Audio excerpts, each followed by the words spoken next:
Hi, everybody. Thank you very much. I'm Orlando Ruiz Jr. Welcome to another classic movie review. I am talking about a classic that came out back in 1960 from director John Sturges, who brought us classics like The Old Man and the Sea with Spencer Tracy. He also directed Gunfight at the OK Corral and The Great Escape, among many other classics. I am talking about The Magnificent Seven. This is a classic Western starring the great Yul Brynner. You also got Steve McQueen.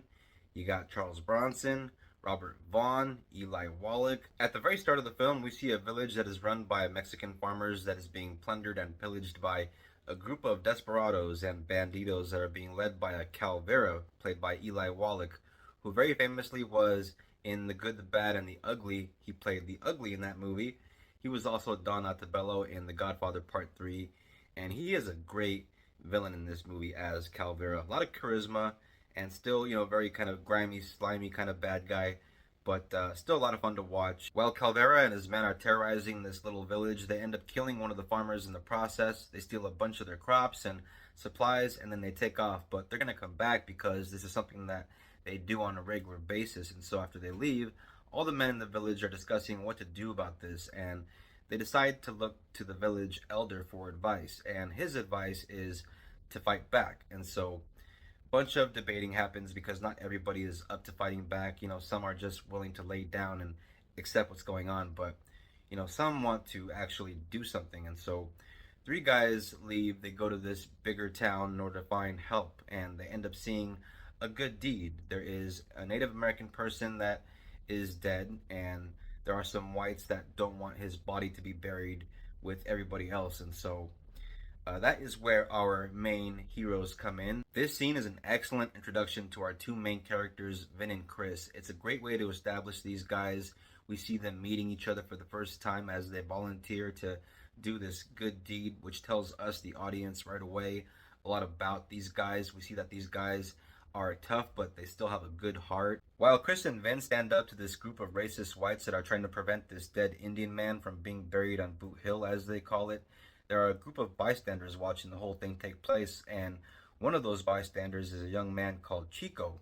Chico, being on the young side, is kind of inexperienced when it comes to gunfighting, but he's still pretty okay with a gun.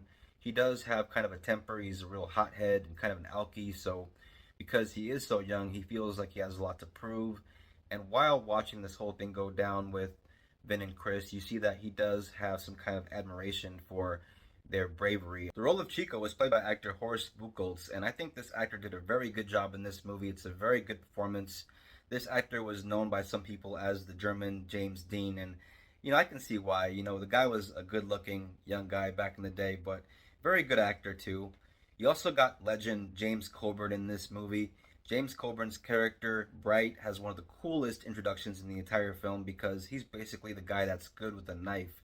And you see some pretty cool knife skills from this character in the movie. You also have the great Charles Bronson in this movie. They call him Bernardo.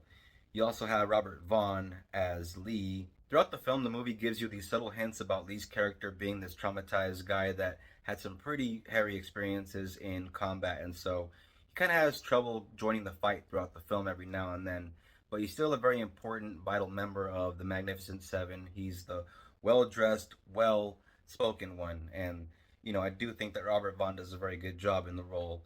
You also have Brad Dexter as Harry, who is the guy that's always asking everybody around him, where there's any gold buried up here? That's his whole shtick. He just keeps talking about the gold, and you hear about gold, I hear they got gold up there. Anybody know where the gold is? And yeah, that's his thing. So while Vin and Chris help this deceased Indian person to get buried into Boot Hill, the three Mexican farmers from the village witness this entire act of kindness for themselves, and they get the idea of asking Vin for help. And so they do, and because Vin is kind of sympathetic to their plight, he accepts, and that is when we get a very cool montage of Vin kind of bringing all the seven together, and eventually they all do agree to help out this village as they ride to the village and agree to do it for only $20 each, since everybody in the village is pretty darn broke. Even though the farmers in this little Mexican village are very desperate for help, not everybody in the village is all that enthusiastic about this group of seven men that have showed up to give their assistance. Some people are very skeptical,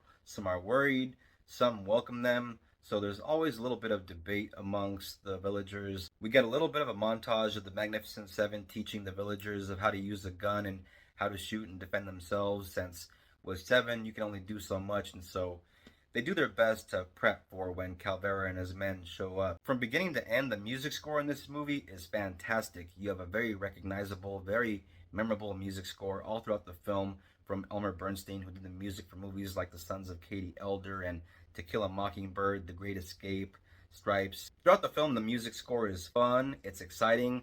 There are moments throughout the music score where every now and then Elmer Bernstein really knows how to build the tension with the music, and the music really is great at giving this movie a real heart and a soul, and definitely a highlight of the film. This is a very well written film, not just in terms of the story, but also in terms of the dialogue. There's some great dialogue all throughout this movie. One of my favorite pieces of dialogue comes at the very beginning after the raid on the village happens and the farmers go to the village elder for help, and one of the farmers says, "We don't know how to kill." And the village elder basically says, "Well, then learn or die." And there's another little piece of dialogue from Vin, Yul Brynner's character, where he meets Chico for the first time. Chico very much wants to impress Vin, but doesn't very work out like Chico thought it would. And so after he kind of walks out of the room in a fit, you have Vin saying, "The graveyard is full of young boys who are very young and very proud." And yeah, you can see that Vin is looking out for Chico, even though doesn't really know him, still looking out for the dude. And so yeah, very great character moments, very great lines throughout this movie. This is a very fun movie with fun characters, and I highly recommend this movie for anybody that enjoys a good Western and a fun time. The Magnificent Seven is a 4-star classic. This is a movie that I highly recommend you check out if you haven't seen it yet. There is a remake of this film that came out a few years ago with Denzel Washington and Chris Pratt. I thought it was okay, but there is nothing like the original. Definitely check out The Magnificent Seven if you haven't seen it. You can definitely find it on streaming. It's still a very popular Western for a classic film. And if you want to get yourself a hard copy, nothing wrong with that. I'm very much an advocate of the physical media that is pretty much dying out right now. And so get your copies while you can. Maybe you can find a Blu-ray or a DVD. This is my copy of the movie on DVD. And as you can see there, that is The Magnificent Seven there on display, front and center. Very fun film, a lot of great action, a lot of great shoot 'em up stuff. Classic film, highly recommend. Thank you all very much for watching this classic movie review. I always appreciate it. If you're into the classics, if you're into movies, if you're into this kind of thing, hit the bell, become a subscriber. Please don't forget to comment, share, like, always helps out the channel. If you're a returning viewer, thank you very much for your support. I always appreciate it. And please don't forget to look out for the next classic movie review. Everybody take care of each other. Peace out. God bless. Take care.